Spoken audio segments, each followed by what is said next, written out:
Yeah, y'all already know. Seven the pan. That dude Biz on the beat. Yeah. We live in entertainment. Sound change. Crown the kings, homie. This is where it get ill. About to have the tip off live as a tip drill. From the court to the diamond, to the track, to the big skin flying round the field. Starting five forever, keeping it real. If it matters in the world of sports, jeans and long sleeves, they taking no shorts. Hot the death, oh yes, these are the sports podcasts live as a pro's corpse. Biz market wave, the starting five goes off. No matter who you cheer for, emotions out the window, they analyzing with clear thoughts. They take it way deeper than the boards ever. No longer got any use for the four letters. The latest news, score stats and the view from the sideline. Ain't no guideline, it's just the truth. Yeah, no need to dig for a pardon line. It's always in season if people starting five. We going in on three, run the baseline, starting five. Get it, we got what you need. If the sports news you see, we don't waste time. We talking cause we live it. We got what you need. We going in on three, run the baseline, starting five. Get it, we got what you need. And y'all know me, seven sign, I'm the illest cat stick. I got what you need.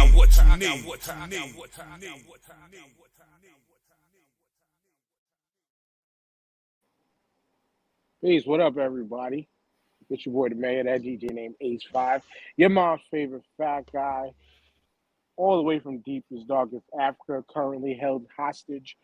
And I don't know how the fuck I snuck my phone in here, but this is the only way I was able to get this show out live today.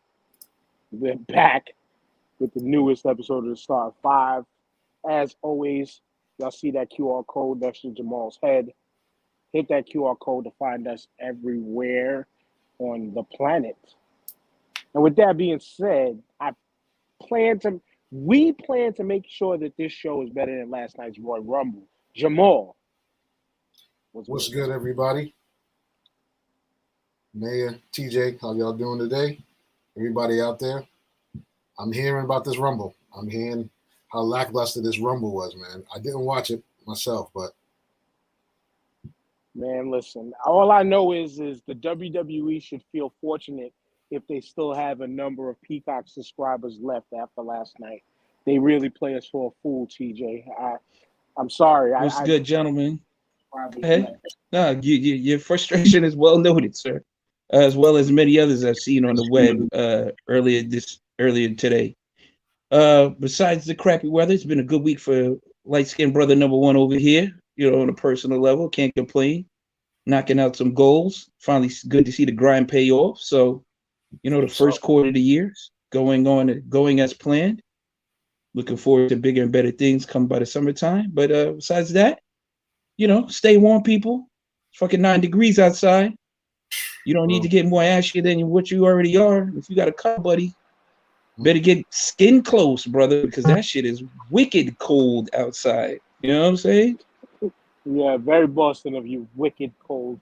Somebody said, I heard Dino Bravo won the Rumble against the Brooklyn Brawler after Tito Santana was disqualified. Yo, real shit, that probably would have been a better result than what happened yesterday. Yo, but sorry for the truck noise because y'all know where I'm at as always. Each and every Sunday when I'm making this money. TJ or Jamal, one of y'all, please take a look out on who is on the Facebook comments if you don't mind, because said person here came up as Facebook user. That is Chris Milner. Oh, what up, Chris? Shout out to the homie Milner. The good brother Harold Lemons is on as well. Yes, sir. It's been a minute, Chris. Whenever you want to come through, man, you know, you can come on. But we got a light one, easy one for y'all this week, man. Let's get right into it. Normally, we're your weekend football watch-along, but this week, because we are finally in the AFC and NFC championship round on our way to the Super Bowl, the games happen to come on after we are done, hopefully. And first game up, Jamal. We got to actually go over last week's games, which we definitely might have seen, and we'll save that one for last, but we might have seen one of the best playoff games, if not the best playoff game we all as a community has ever seen. No doubt. That Bills Chiefs game, is that what you're referring to? Yes, sir. Beautiful shootout. I mean, I don't feel bad for anybody who picked either team to win. I think I picked the Bills. I thought it was going to be a shootout. I thought I picked the Bills, but that game was crazy. That game, there's a couple of things going on there. That was a masterclass in quarterback, but it's also, man, whew, if them defensive coordinators got jobs next year, For real. I couldn't even get up to go to the bathroom. Nope. Not even if you had 13 seconds, Jamal. You couldn't get up to go to the bathroom. That was some Mike Tyson shit right there. Shit, You know what I'm saying? matter, bro. You know what I mean? Yeah. And on that point there, Jamal, like, see, that's why, like, that game last week, I can say was one of the greatest because defense was played early. Mm-hmm. Defense was played very early, with the exception of the fucking last 2 minutes of the fourth quarter. 25 total points scored within them last 2 minutes. Or I think it was a minute and change, less than 2 minutes. And to know both Mahomes and Josh Allen, which, number one, Buffalo, y'all's future is secure. Bro. Your future is secure. If you're a person who only thinks and talks quarterbacks, just understand you can go learn other positions now because Josh Allen is straight. Yeah, man. Chiefs already know what they got. But to know that both of these brothers did not throw a single interception all game, it kind of speaks to the defensive back situations on both teams. Well, which I did mention. I did mention, TJ. I did mention if you attack that defense, that secondary on them Chiefs, you did. It can be a big problem. You did. But this was the high scoring game he was looking for from out of the Bucks. Yes. Niners game. This is the game that you was looking for in the Bucks Niners game, but you got it in the Bills Chiefs game. But the reason they didn't throw no picks, Bucks Rams, yeah. The reason why they ain't throw no picks is motherfuckers was wide open all day. I mean, there was not a single body next to Gabriel Davis on any of his touchdown catches. Your man went for 4 scores, and nobody was within 5 to 6 yards of him, which was ridiculous. I mean, after the third touchdown, you think you might want to double bracket him or cover 2 or something. Like bump him at the line of scrimmage, do something. Like, Jesus Christ, man. The man shredded your whole entire defense. Well, there was a couple plays there where one of the last of the 4 touchdowns that Davis caught, the fucking DB just busted his ass. And it wasn't even like a legit ankle break. It was just a cut, and you seen this man rolling on the floor for a wide open touchdown. But then, for Tyreek Hill to you want to talk about speed? To break that cross again across the middle. I thought the game was over. I legitimately thought that game was over when I saw the peace sign. Mm-hmm. As Son was skating down the sideline, Jamal. I thought that game was over then. But nope. Well, the game just started, really, at that point. Word. The game just started. Shit, I thought the game was over with 13 seconds left. You know what I'm saying? I thought the game was over like 3 times already. But, that was yeah, listen, I haven't seen anything like that on a professional level. I've seen a few college football games shoot out like that, where it was crazy like that, but never on the NFL level. And we got a treat last week. I mean, like you said, Jamal, you couldn't get up and leave the TV. I mean, even if you had no dog in the fight, it was just exciting to watch. It was some backyard playground shit that was going on. The way Josh Allen was running around, breaking tackles, running over people, 4th and 13, converting for touchdowns type shit. It was ridiculous. It was ridiculous. But they came to play, and Josh Allen was on some never say die shit. You know what I'm saying? I give him his props. And big respect to Josh Allen, because in the beginning of the season, I wasn't as high on him as everybody else was. Now, bro's the truth. 100%.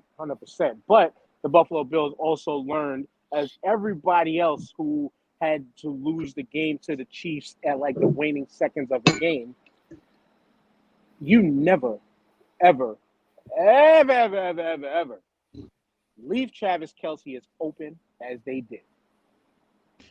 Well, Dan, he messed up. That man is he actually is pretty special with the ball in his hands. Yeah. And real quick before you respond to that, TJ, as Chris says, as a lifelong Bills fan, I'm sad but proud we responded. The coaches let the players down. The Bills showed last week why they're going to be around for the next few years. Absolutely. Do I think the coaches no? Again, a coach ain't gonna call a setup to not succeed. The players still gotta perform. That's right. Well, I think he's referring to not squib kicking or kicking the ball short with 13 seconds left and giving them every opportunity to win the game instead of kicking the ball out the end zone. I think that's their only gripe that they could possibly have. Just leaving 13 seconds. I mean, nobody expects you to go, 54 yards or something like that to kick a game time field goal in 13 seconds. I agree. And see, TJ, that's where it's either a this or that when it comes to the coaching. It's a this or that when it comes to the coaching. Like Kurt said, shout outs to you, brother. He said you kick it short, then they got a shorter distance. Absolutely. That's the thing where it comes to the coaching in this situation is it's a matter of you can squib kick it.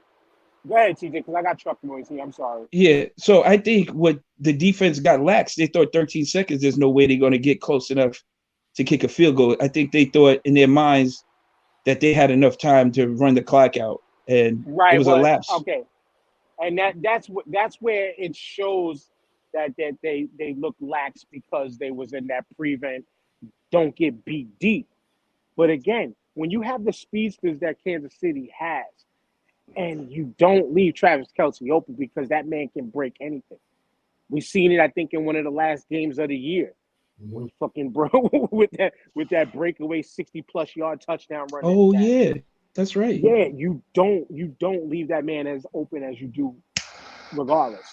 But going back to the coaching aspect of the play call, you're supposed to try to pin them back as far as possible. Yeah, you're thinking run time off the clock because of the squib kick. Once somebody touches it, there could be that off chance somebody messes up, fumbles, muffs, yada, yada. I mean, would you rather have 6 seconds as opposed to 13 seconds and they got one play, 2 plays? It's the possibility of. It's the possibility of. And for the clock to start, the player still got to touch the ball anyway. Like Chris said, squibs can go terribly wrong. And this is the point I'm trying to prove out here. Squibs could go wrong in either way. Right. So you go with the sure kick as long as your kicker can get it out of the end zone, or you try to hit that kick that gets just inside to the 5. But yeah. I don't know if I might be getting the games wrong. It was either that game or a different game where I might be getting the games wrong, so I'm not even going to bring that point up. I know which one you're talking about, where the guy kicked it short and then he kicked it out of bounds. Yeah, he kicked it out of it. That was the Rams. Twice. That was the Rams against Tampa Bay. Right. And that went, and we'll transition off of that, but you go with the short, get it out of the end zone, you start from the 25, and you kind of do play prevent. I mean, it's 13 seconds, bro. Left. It's 13 seconds. but as the Chiefs showed, it was 13 seconds with 3 timeouts. Too many. Yeah. Yeah. It was 13 seconds with 3 timeouts. That means they could have went across the middle easily. So yes. Unlike, again, Chiefs, they showed Dallas how you work.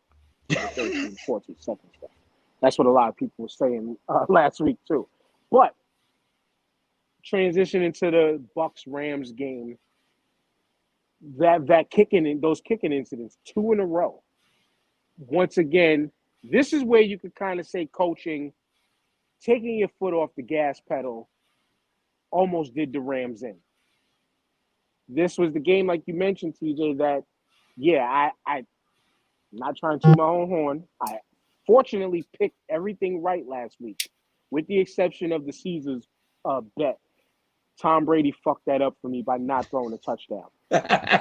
Oh no, wait, he did throw a touchdown. He only threw one. No, he didn't give me. He threw two, one to Mike Evans. Yeah. No, it was Aaron Rodgers fucked that up for me, and we'll get to that in a second. Aaron Rodgers fucked up that bet for me, but Brady and his mind, his play, along with the coaching of Byron Leftwich, offensively that is, he showed who he was and who he has been for decades. It's ridiculous, man. And the Rams tried to hand that game back to them, man. As Rams approached the fourth quarter like Dipset approached versus.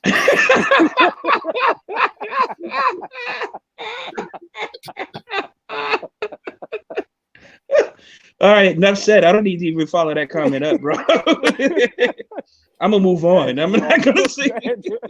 I'm not gonna say nothing else.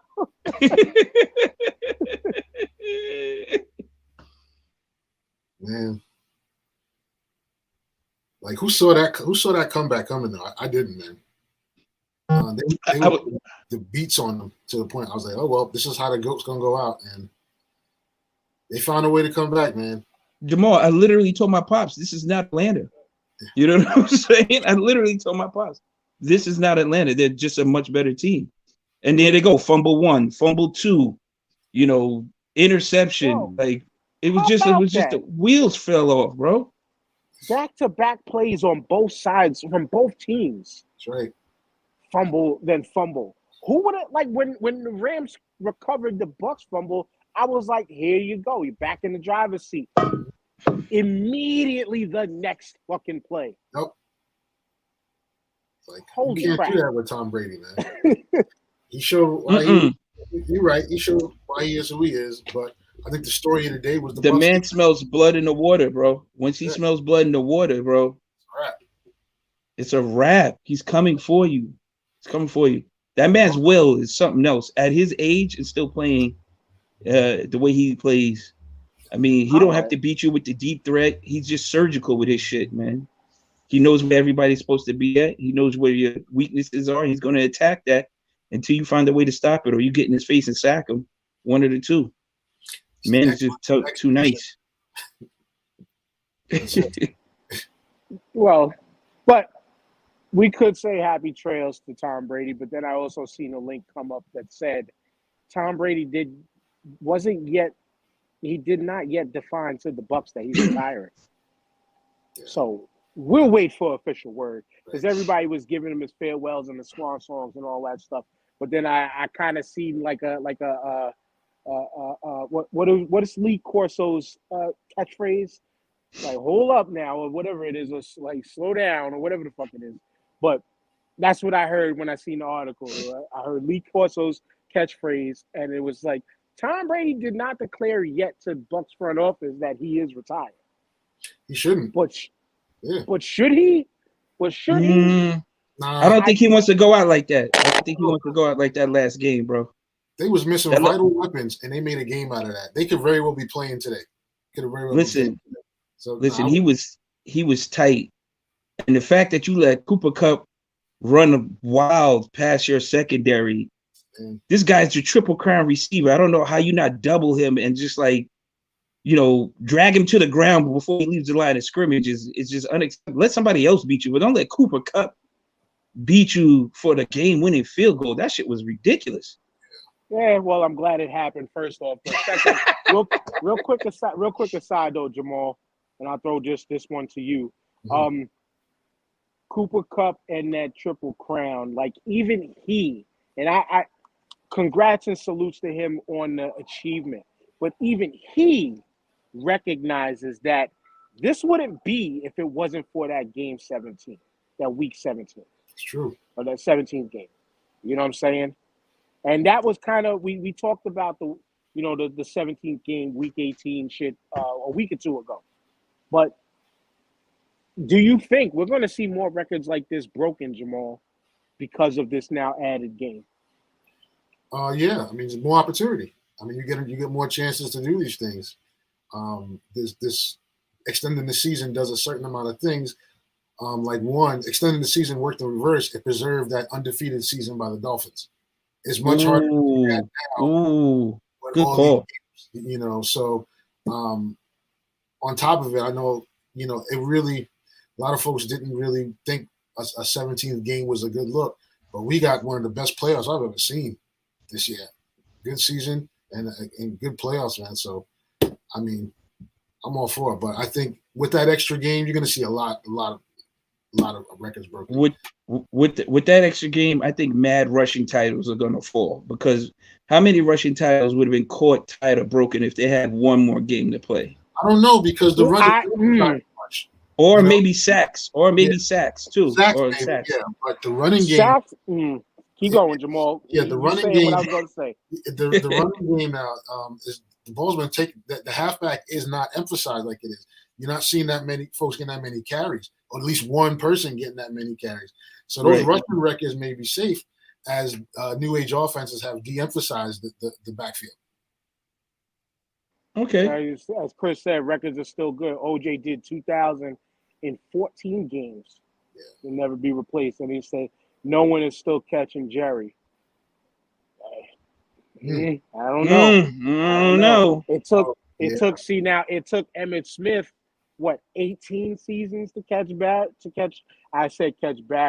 but catch Walter.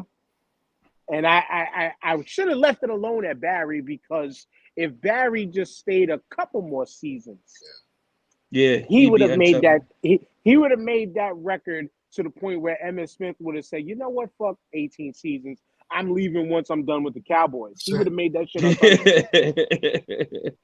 I know. He would have never went to Arizona, possibly, or would have still been playing right now to age 50, trying to catch Barry's record. He said Emmett was a nut. LOL. Paul Pierce Clippers years got him that. Yeah, it's like shit like that. You know what I'm saying? Like, yeah, like it's the extended years. How many yards? How many yards does a Frank Gore have? Because he's been around since like the beginning of time. I think Frank Gore is definitely top 5 all time. He might be like 3 or 4. He has to be, because he's been grinding. Yeah, Frank Gore started back in the days of the leather helmets, bro. and he's younger than all of us. Facts. You know what I'm saying? He was there when the U was the U, with quite possibly the greatest college football team ever. 2001 in them. Yes, sir. No, was he? No, he wasn't. That was after. I think Frank Gore. No, Frank Gore was the 2014, because that was Clinton Portis. Clinton Portis, Willis McGahee, and somebody else. It wasn't Frank. That's Gore. where McGahee hurt his knee in the game, right? In that. Yeah, but I thought Gore was there, but I thought McGahee was playing only because Gore was injured also. I think that was at the end. I think that was at the next one. The one we got screwed by Ohio. The one we got screwed by Ohio State with. I still can't stop that game, man. Not at all. And I already hated Ohio State. Fucking what's that? Damn. Maurice Claret. Shout out to Maurice Claret. What a nut job. Yo, and real shit. Shout out to my homegirl Lynette, who went to Ohio State, and she would say that Maurice Claret was really walking around that campus like he was the biggest shit in the world. And he was almost like he was an asshole. And I felt him, sorry with sidebarring, but I felt him on trying to challenge getting into the league after his rookie season, because he, get it while it's hot type of mentality. The rest of the college world can do that, so why can't I? But then when he eventually got in the league, it was just, bye-bye, see you later. I said it before, I don't like to call professional athletes who don't truly pan out busts, because they still made it somewhere that the average human can't, and still played the game at a level that the average human can't. That's why we talked about Kwame Brown a few months ago when his whole hype train was rolling. I can't call that man a bust when he spent 12 years in the league. Yeah. you was the number one pick and didn't pan out to whatever they assume number one picks are supposed to be. But to have had a 12 plus year career, you know what I'm saying? Greg Oden too. Like, yeah, I thought about him as like a bust at one time. Couldn't stay healthy. Still managed to, on the bench, gain a championship. I think he spent about 7 years in the league still. Sparingly with minutes and shit like that. You know what I'm saying? You know what I'm saying? And shit like that. That's like, yeah, I can't call y'all people bust because you made it to levels that I never made it to. You know what I'm saying? You're still of that 0.8% or 1% of the world who played at a professional level. I see, TJ, I see you smirking, but, you know, It's because it's kind of because barbershop talk, but yeah, the whole it's bust only thing, but they made it there, yes. But you know, what did they do when it got there is the deciding factor. You know, did they put their best foot forward? Did they injuries like the great Owen shit, you can't prevent that. Like injuries are injuries. Grant Hill, or a lot of Tracy McGrady, a lot of these great players had injuries that derailed their career, and you know, you can't do nothing about that. But if you were healthy, look at your man who played Jamarcus Russell. Like that's a bust, bro. Jamarcus Russell I was a bust. agreed. LSU Tiger, shout out to him. Man was able to throw 70 plus yards just standing on his knees. But the reason why I kind of eliminate that again in this aspect is because, all right, forget the football aspect because there are other countries that play football.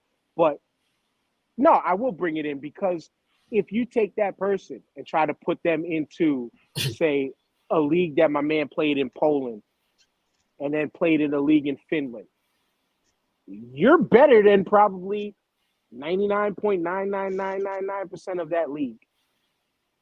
Take a Kwame Brown and let him go play overseas. He Right. could be on the Marbury tip and be better than every single person But he was in a league of his in there. peers, though, Dan. That's the whole deal. You know what I'm saying? It's league of your peers. And if we were to sit back and do a deep dive of how many people, even at his position, came and went during his career. It's a boatload. Yeah. Now, Jamarcus Russell, at his position, yeah, I get it. Quarterback. But even the hefty lefty went on to play arena in places and Yeah. was still doing his thing. You know Well, what my I'm thing saying? was Jamarcus Russell. They gave him a blank CD and was like, "Did you watch the film?" He was like, "Yeah." Yeah. He's like, "Yeah, I watched it." He was like, "You lying ass," because there was nothing on it. You know what I'm saying? Come on, be like, yeah, but anyway, I don't even know how the fuck we segued into bus talk. We did that already. The right. episode Bummer Bus. Go back and listen to that.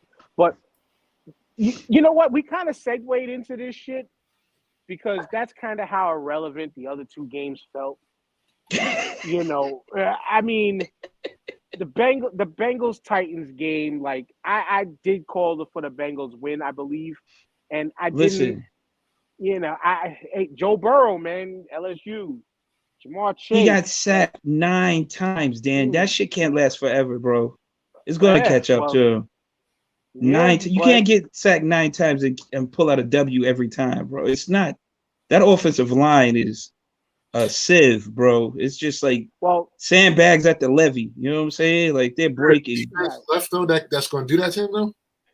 Oh, I realized. You know what? Pause that because I realized why we didn't talk about those games. We talked about them last week because they happened on Saturday. So my bad, Right, y'all. Let's fast right. forward into today's games and let's make them picks. Do y'all want to start off with the early game, 2:00, Chiefs, Bengals? Where do y'all see this one going? Ooh, I'll start. I'll start. This game could go either really exciting like we saw last week, or it could be straight total domination by one team.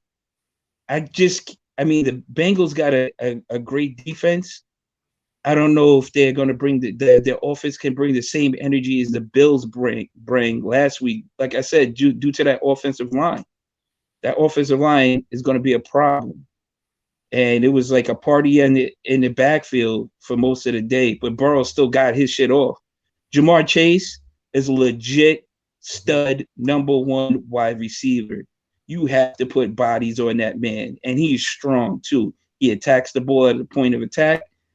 The man gets the shit done. All right. They also got 2 other wide receivers and a great tight end that's available. Mixon came around and started doing his thing. He can catch the ball at the backfield as well. Will it be a shootout or will it be a blowout? I can see the Chiefs winning this by 10 points. I can see the Chiefs winning this by 25 points. But I got the Chiefs winning in this one. Home field advantage, and that offensive line is just too much for the Bengals to overcome. And Jamal, I see Jamar Chase giving the Chiefs secondary problems because, like I said, the one name player that you can mention from that secondary is the Honey Badger, and if he is out, Tyrann Mathieu, if he is out, to pay attention to Jamar Chase is going to be priority #1 for that Chiefs defense. Yeah, man. If they can't contain that kid, then this can be.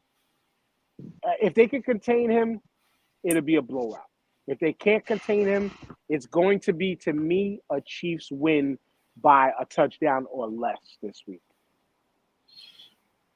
I kind of agree. I think it'll be close. There's a couple of factors. It's going to come down to the Bengals offense, and if they can execute today. Their defense is good. The offense going to have to do a better job at protecting Joe Burrow and getting that ball out of there. But I don't know how much the Chiefs have left in the tank from last week. And then, man, are they going to go to 3 straight Super Bowls? That shit's hard, man. It is. It is. You're right about that. I don't know. I can't put my finger on the Bengals, man. I still don't know who they are. So this is the question. Is Joe Burrow going to have enough time to hit Jamar Chase, or is the defense going to get to Joe Burrow before he can throw the ball? It is the depends. question. AC's as good as Tennessee's, though? Yeah. And, yeah. And yeah, you're Chris right. said, Tennessee's got a better defense. So they may fare better this week. You know. Chris believes here. You see what Chris believes here. He says Joe Burrow is going to look like Tommy Morrison after Ray Mercer after this game.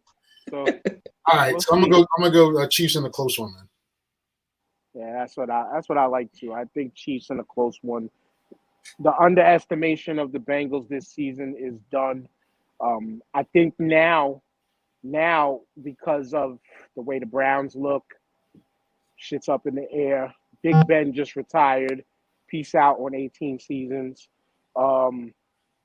This can be his and Lamar Jackson's division to fight over for at least the next decade, possibly more. Yeah. But maybe Breaking news. This year just ain't that time. What's that? Breaking news, Dan. The Raiders hired Josh McDaniels as their head coach. So much for that Rooney Rule. Next up,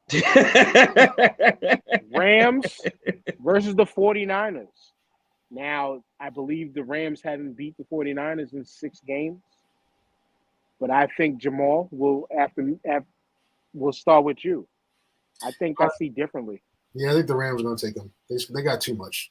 They're just too skilled. 49ers have offensive problems.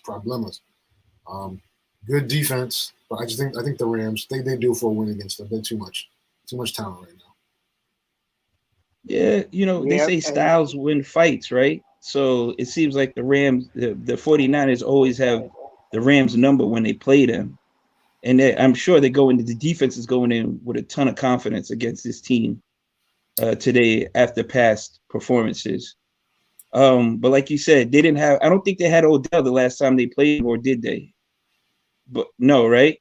So that's a big deal. That's a big weapon on the other side from Cooper Kupp, or even lining them up together, trying to figure out who's going to guard who.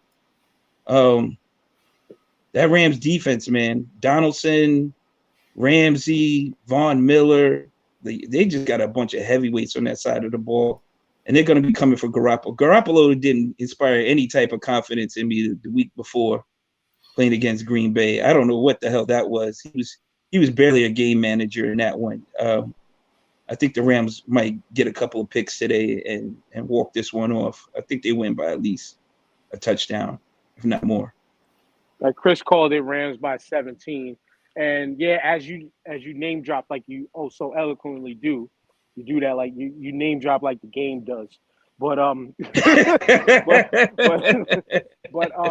Jalen Ramsey last week though, like after Mike Evans was beating up the other side of the field, the other cornerback on that team, Jalen Ramsey so boldly went over there and said, I got him. 2 plays later, got fucking torched. He did. And I don't think Deebo Samuel is torching anybody this go-round. To me, though the 49ers have been doing their thing, when you have to resort to your wide receiver to play running back for you, your problems are bigger than what shows in your wins. That's just my opinion. Yeah, Deebo Samuel is like that Swiss Army knife utility guy. He can do a little bit of everything. But when you resort to your wide receiver running the ball for you, I like it that you can mix it up like that. But again, that to me just reads you have a lot more issues on that side of the ball. Their defense is okay. That defense can carry them a long way, but just not this week.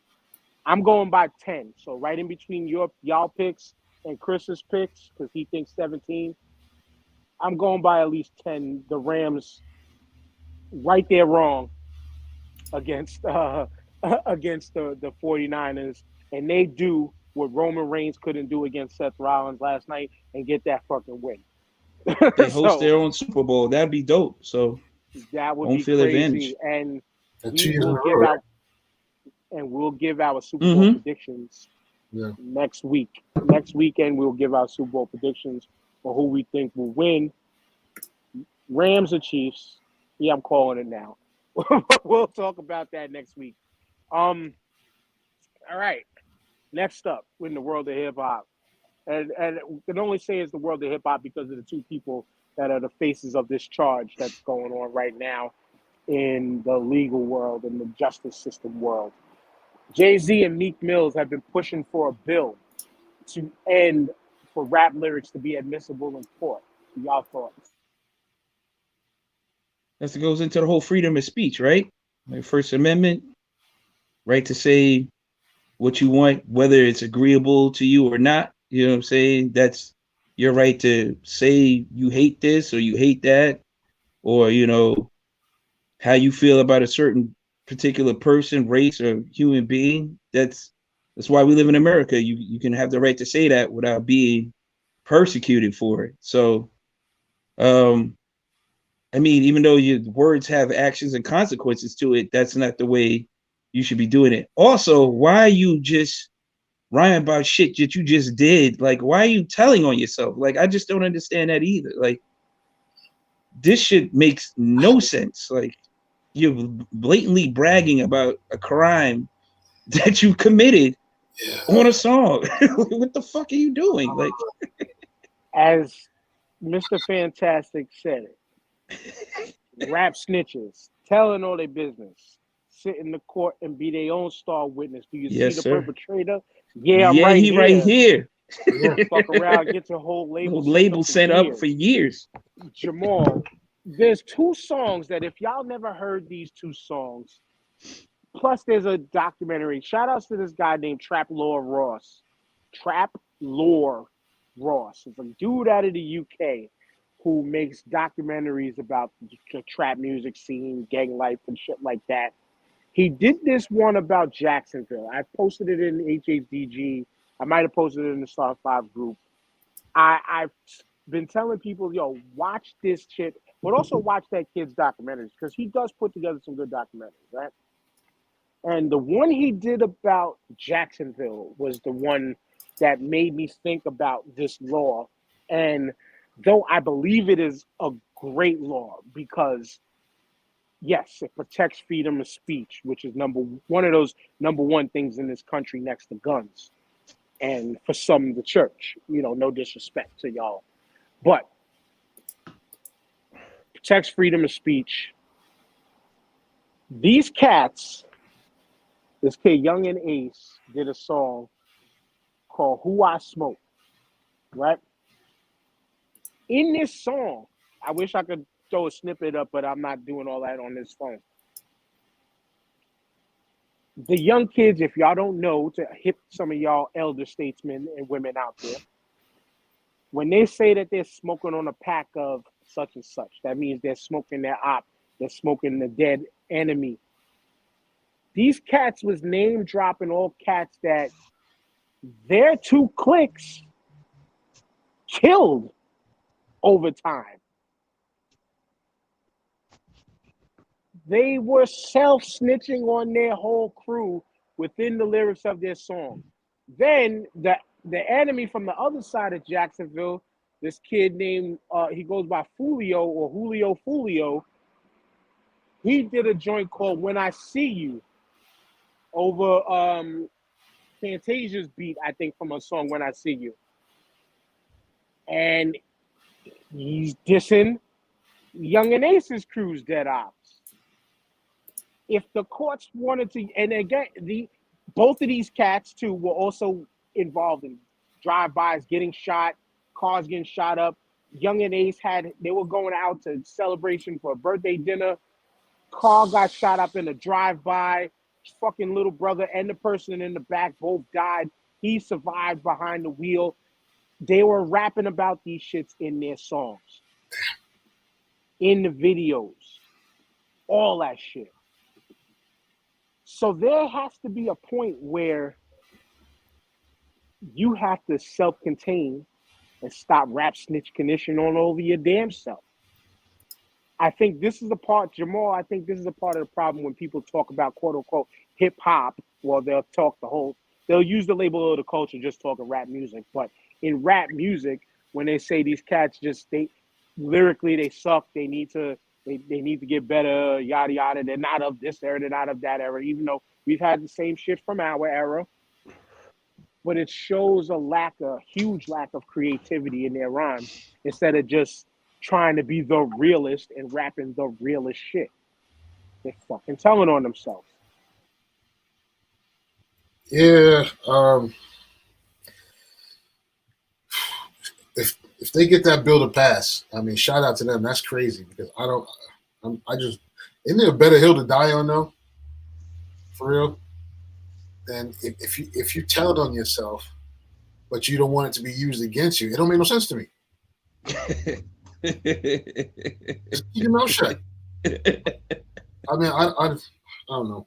Maybe it's just me, but like, how are you gonna put all your business out there, say what you're doing, and then expect to be protected from it? I don't know. It don't make no sense. I mean, it's again, if they get that bill passed, good for them. I mean, but like, I just think there's better hills to die on, bro. For real.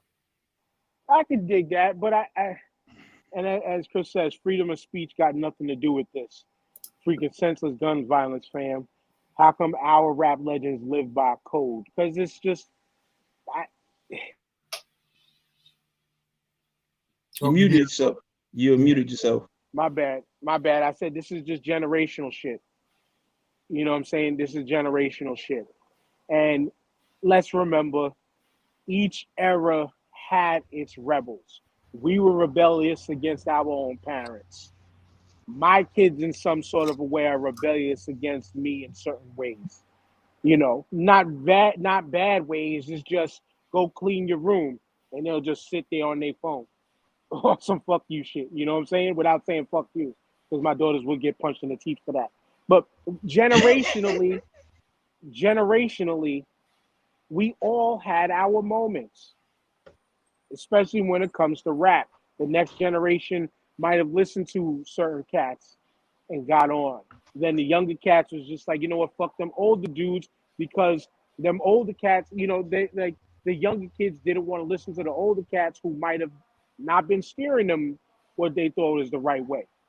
And they wanted to go and learn on their own. A lot of this shit is generational to me. Well, isn't that the TikTok meme going around? Corbin got shot, Tay got shot. So, somebody found his body. Like, what happened to him? Like, there's a whole joke about that shit. Like, you know what I'm saying? Like, they're glorifying people dying over a street or a block that they don't own or whatever the case may be, for bullshit. You know what I'm saying? It's just like you said. You're out here, you're doing this, and then you're making it worse by even admitting you did it in your song and how you did it. Like, what the fuck? Yeah, but it's like the same time, it's still telling yourself. Like, why tell yourself that? Right. Why you need legislation to protect you from telling yourself? I don't understand that. It don't make no fucking sense. Just don't say nothing. Yeah. That's just hard to do. Yeah, it's weird. Like it says Casanova sitting in jail now. They're using some of his Vlad interview as evidence. See, now there's actually an interview. I didn't hear it all, but I heard pieces of it on Vlad was on Matt Hoffa's thing, and he was talking about how he doesn't like people think of Vlad as this fucking insider, this op, this and that and the third, and he's like, I don't willingly give over anything. And he's talking about briefly about how he, the law has come to him several times asking for shit. And he would deny their requests all the time unless they produce something otherwise. But generally he protects his media. He protects his content unless the law pinches him otherwise. But then he also doesn't ask a question that, and if this is just common sense knowledge, if you watch him, if you don't want to answer a fucking question, you don't have to. Yeah, you don't have to answer it. That's the whole deal. So, and this is why people blaming Vlad on. I get it. If you want to be mad at Vlad about the Minister Farrakhan comments and stuff like that, all right to. You can say I'm defending Vlad, whatever. Fine, I don't give a fuck. But if your dumbass is going to sit there and answer a question that you think is going to incriminate yourself, you are the fucking idiot. That's it. Plain and simple. But you're going to talk about, I love when niggas say, as a man, though, but as a man, you still going to sit there and tell on yourself? That's not man-like. What kind of nonsense is that? I don't know. Niggas. Niggas. Yeah. We are different. As a man, nah. That's crazy. Nah, but he says nothing wrong with street drug rap, but keep your dirts hidden. I do my dirt all by my lonely. Tretch. That's it. That's it. I'm just trying to, still wrap my head around it that they trying to have actual legislation to protect you from willingly telling yourself. Right. This is what's going on. This is what energy is being spent on. Mm-hmm. Okay. Yeah, that makes no sense. But it makes sense from who it's coming from. That part, yeah. I understand the generational change and difference, and they operate differently. I get that. But at the end of the day, trials are still based on evidence or said evidence. That stuff don't change. That's not generational. You know what I mean? Right. No, like right. this. That doesn't institute the lyrical change in rap. But legally, though, again, that this is, if you even want to dare say this was Jay protecting himself from his early rhymes, because the people around him even said in interviews, like, the shit that Jay raps, like, some of it might feel embellished, but he wasn't rapping about no shit that he wasn't living either. Sure. Right now you know what I'm saying? And now not saying like, Hov did that, so hopefully you don't have to go through that. It's that line there alone, youth. Like, if you favor Jay-Z as one of your goats, one of your all-time favorites, that bar alone should tell you, you know what? Maybe I need to fucking stop. Look, 10 years ago, we weren't even 10 years ago, we weren't even entertaining no conversation like this because nobody was doing no dumb shit like this. No, 10 years ago was still it was the start of drill and trap. This is when we had the Chief Keefs Were and dudes and who was really? doing shit like Were they yes, really going in the on drill going in scenes. on? Were they really going in on who they were knocking off though? The drill scene, TJ. Okay, Yes. okay, okay, Yes. okay. Yes. Yes, TJ. And I'll say it again and Wow. again. Yes. They were doing that in our era via Bloods and Crip raps and other gang membership like that. But they wasn't naming cats is where the difference is. That's the difference. Okay. You know, these niggas Okay. is straight up, fuck you, Taquan Davis the third. You know what I'm saying? Like I caught your body. That's right. You know, I caught my nigga Jamel Morris the second in 125th and 7th. I hit him with that 211th. Caught me a 187th. It was 3:30 at night. You know what I'm saying? It was And cold. It was February 5th. You know what I'm saying? Right. They're just giving exact details of when and where it happened. Right. You know what I'm saying? I shot that nigga on the block. It was 90 degrees hot because weatherman told me it was time to rock. Like, nigga said, he said the Clips didn't do none of that when they rapped about. Update: Taquan Davis Sr. is outraged.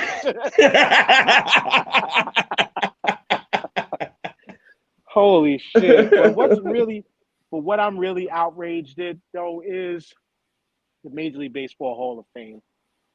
Niggas said they give up GPS coordinates. This is facts though. Niggas tracks and album covers be fucking iPhone pin drops, location pin drops and shit. Niggas is wilding out here. That's but again, wild. speaking of wilding and outrage, is the Major League Baseball Hall of Fame. I'm gonna say it.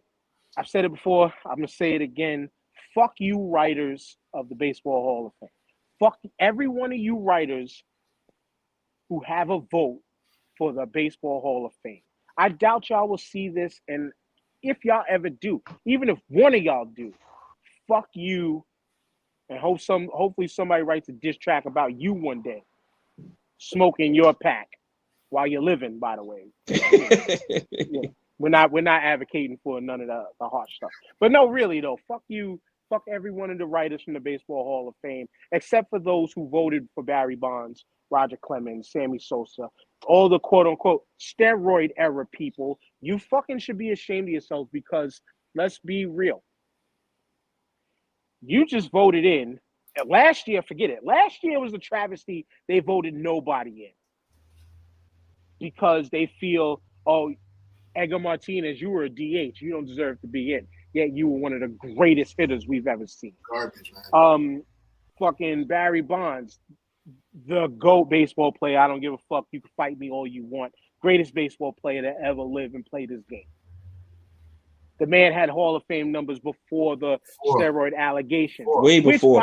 Which, by the way, he never tested positive in a season, wasn't on the Mitchell report, all that shit. But the person you voted in because he was a media darling to you is somebody, all the commercials, great ESPN commercials, by the way. Great person. Shout outs to Big Poppy and congratulations to you. But it just sucks that you have to get this under this fire. I'm sorry, but your ass tested positive for steroids. The thing that they were so vehemently against about. But yet the people who did get caught and or confessed to it was the people that saved that fucking sport that you love and you report on and you write about. Mark McGwire, Sammy Sosa, that 1998 season, I still stand on till this day, saved Major League Baseball and turned the presence of Major League Baseball into the eyes of America around. Once again, that 1998 season did that. And then that Mitchell report came out in the early 2000s, who at first only hid certain names. Then you leaked certain names that you wanted us to know because y'all in the media didn't like these people. Yep. Then more names came out. And then eventually, this was one of the trivia questions, by the way. So now I'm going to have to delete the trivia vote, which none of y'all fucking got right. Whatever. But you voted in the man who overseen the steroid era and after. Bud Selig should not be in the Hall of Fame for being a commissioner during that time. I said it. Bud Selig should not be in the Hall of Fame according to your fucking credentials, according to your standards on how you voting people in, because they are cheaters. The same people who saved your fucking sport. Well, like they said, Dan, the major MLB never gave that money back for all them ratings they got for the home run contest between Sosa and McGuire, or all the coverage Barry Bonds was getting when he was hitting his 700 home run and shit like that. They never returned any of that money. They never returned any of that money because they were, quote unquote, you thought they were cheating. So what are you doing? You're a hypocrite. They're just being hypocrites, bro. They're just being hypocrites for the exposure. They took advantage of all the exposure, all the ads, all the commercials, all the hype. The shit was on Sunday night baseball every weekend, home run trackers, the whole shit. It led Sports Center every night. McGuire hit another one, Sosa hit another one, Bonds hit another one, A-Rod hit another one. You know what I'm saying? They were all over this shit. They were loving it. So how can you say during that time when you were salivating over it, getting coverage, trying to get fighting tooth and nail to get interviews with these dudes, and then turn around and be like, nah, son, nah, you can't, we can't. These are the same writers that were covering the sport and didn't mention not one time, you know what, these guys are steroids. We shouldn't give them the attention that they deserve. We shouldn't give them the TV time that they deserve. We shouldn't be advertising and giving them commercials and sponsorships and shit like that they deserve because they were cheating. Nah, they were riding that money boat all the way till the wheels fell off. And now you're going to turn around and tell them now they can't get into the hall? Come on, man. Right. And you got to think about it like this. Most of the people from the era before them, when greenies and amphetamines was the thing, are in the Hall of Fame. Right. They used to mention they had party bowls in the middle of the fucking locker room to take these shits before the game. Big bowls of this shit. Yeah, let me get 2, let me get 3, let me get something for the road. That wasn't frowned upon at the time because put it like this. Standard. If you want to go back way back in the days in like the early 1900s where mad racists were playing baseball, you didn't knock those dudes. You didn't withdraw their votes from the Hall of Fame. There's mad racists in the Hall of Fame, bro. Mad racists in the Hall of Fame, and that certainly gets a pass. Yeah, no, that's trash. Baseball's been running hypocrisy forever, man. It just the thing about baseball, it's so hypocritical in how they operate, and that's why it's dying a slow death. It's dying a slow death. It deserves what it gets. Just to piggyback on what you said, Dan, with the greenies, and I mean Doc Ellis came right out and tell everybody what was going on. You know what I mean? Nigga, this nigga pitched a no-hitter on acid. You know what I mean? There's a whole documentary about that shit. But if Poppy got in, everybody in that whole era deserves to get in. Baseball has always been a sport of whatever the drug of the day was. That's it. And it's that simple. And they always got this bullshit folklore rules in baseball, like the bat flipping bullshit. Oh, it's ruining the sanctity of the game. But the pitchers can get hyped up on coke or whatever the fuck they are. When they come out there and they strike you out, they can go crazy. But if you take somebody yard 400 yards, you can't flip your bat. Or point at it, or stand there and admire it. Stupid shit. Yeah, everything. I did that. If you want to talk about Good Old Boys Network, that's what it is, bro. It's definitely the Good Old Boys Network that's dying a slow, hard death in baseball. The old folks is really reigning supreme in that shit, and it's done nowhere else but baseball when it comes to letting the old rules die, No, or the old traditions die in terms of that sense. Look He at said that's why I miss. That's why I miss anabolic steroids. You get caught when you die. Past time. They don't update. Take use of sports science. Rule changes nothing. This is Major League Baseball. It is. But the way they fix situations is, too many home runs are being hit in this stadium. Back the fence up. Oh, damn. Our team isn't hitting enough home runs. Bring the fence in. Change the ball, raise the mound, all the type of dumb shit, man. It just let the game play the game, but they destroying their own sport, man. With not letting trying to keep these old antiquated rules and traditions alive. They effectively look at the drop of African American participation in baseball. We're down to 6% now, from a height of 18% in participation in baseball. It's just whatever. All hypocrisy bullshit. Yeah, I mean, certain traditions, I get what my father had preached for years. Get rid of the fucking DH. Make pitchers hit. That was something every level of baseball before you did. Mm-hmm. You played, you hit. I get that. But like you mentioned, Jamal, so many unwritten rules, so many nonsensical rules out there. Baseball does it to themselves. Yeah. And that's it. Dan, it's not like pitchers couldn't hit in the lower levels. Some pitchers were really good hitters. Some pitchers were the best athletes on their team overall. Yeah. Overall. And it was like, nah, son, you just stick in the pitching and that's it. Ain't they bringing the DH to the National League too? That's what it might be. That's to the protect next them step. $1 million arms. But to end it on this, as Chris said, chicks dig the long ball. Pause. Bring offenses back. Yeah, Shohei Ohtani, that one Japanese guy's doing it. Yeah, Shohei Ohtani is that one anomaly. But that just speaks to American sports and the specialization that we've went through over the past 20 years of you start off as a kid, you're a pitcher, you got to be a pitcher all the way through and focus on just that. You're a soccer player, no, you can't run track. You got to focus on soccer. You're a football player, no, you can't run track. You got to be just a football player and work on this, that, and the third.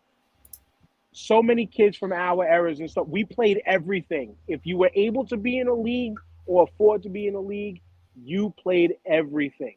It made you a better all-around player, though. They don't understand it. It made you a better in the one sport. Yeah, it made you a better player in your main. Yeah. Yep. But chicks dig the long ball, allegedly. Chicks dig long and short other things. But we'll leave it at that. We're going to say that the rest of this episode has been fucked, and we're out because I got to get back to doing some shit. Shh. Don't tell everybody. Jamal, you know what to do. Shout out everybody. Shout out to the viewing audience. Shout out May and TJ. Stay warm. Shout out to yes. Shout out to you, gentlemen. It's been another good show. Shout out to people in the comments. It's been a good one. It's been a real one. Like Dan said, hit the QR code next to Jamal there and find us in all facets of the internet. You know what I'm saying? Yeah, right there. And like Jamal said, stay fucking warm, yo. It's like 15 degrees outside. Be inside, people. Do what you got to do and get some lotion. Peace. Disabled planets. Disabled planets.